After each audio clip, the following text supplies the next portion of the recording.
Let's check a capacitor, y'all. First thing you want to do on your unit is you want to follow this whip. Okay? The electrical whip, conduit, to your disconnect. The absolute first thing you want to do is remove the power. Always set mine up on top, so you know you got it pulled out, you know power's off, and you're safe. Step 2, next thing is you want to take this panel off.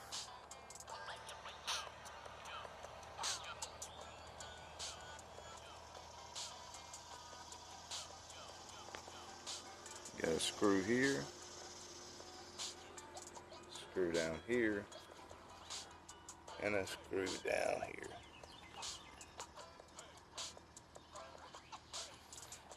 You know, probably I would say what, 60% or 5/16.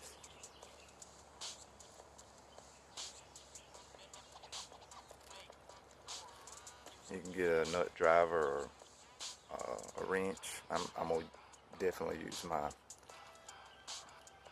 drill because it's just easier and quicker, y'all. You don't have to take those top 2 screws out, just loosen them up. The only 2 screws to be took out is the ones at the bottom.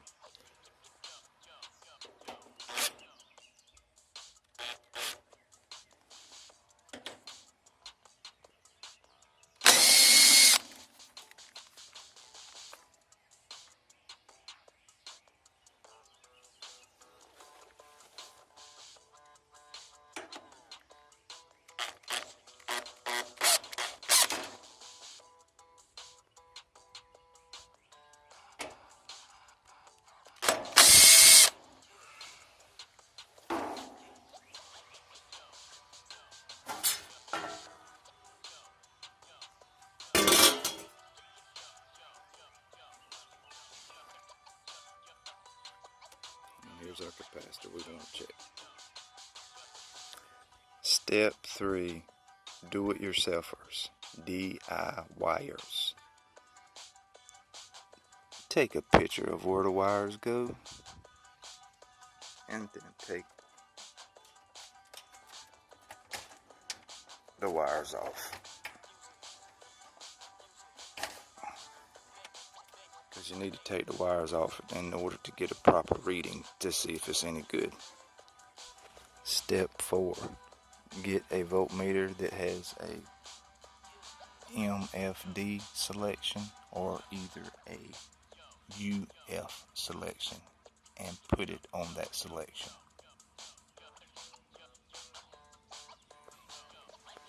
Then look at the capacitor and the UF right here. Look at this number, 45/5. The bigger number is going to be for the compressor microfarads, and the smaller number is going to be for the condensing fan motor microfarads.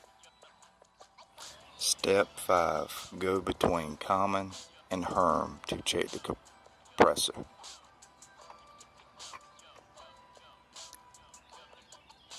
Common, it's got the C, to Herm, and you'll be checking the compressor. We have 42.9. Capacitor should be 45. So it was clearly lower. Alright, to check the fan, you go from common to fan.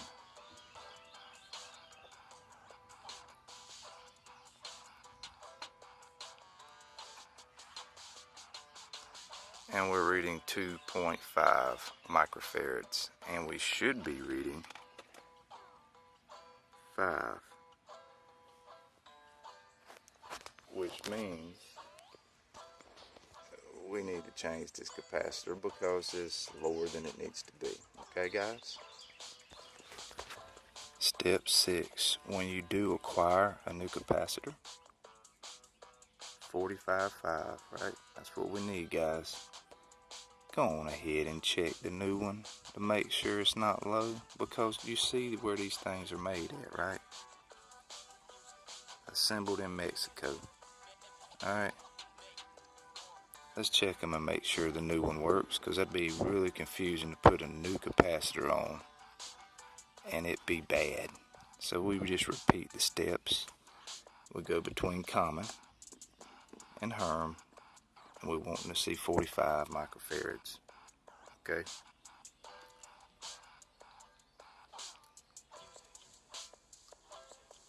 And we are at 45 for our brand new capacitor for our compressor. And we're still on the MFD selection, or you could also have a UF selection.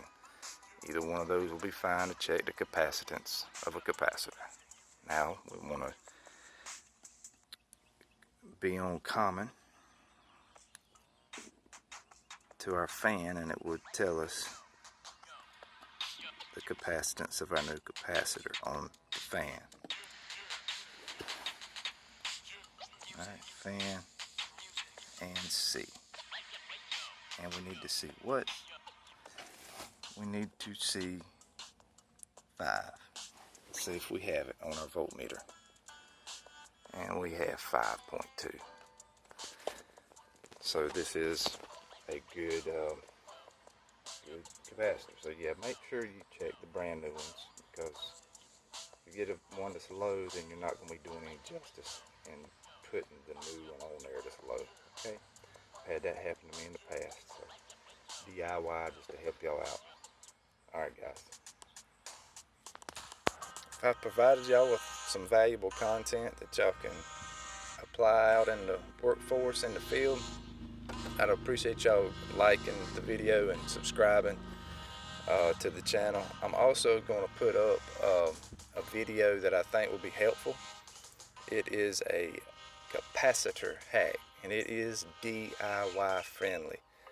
So for any of y'all that may be interested in watching that video, I will have it up.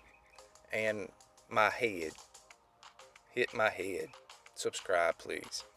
Alright, thanks guys, y'all be safe out there.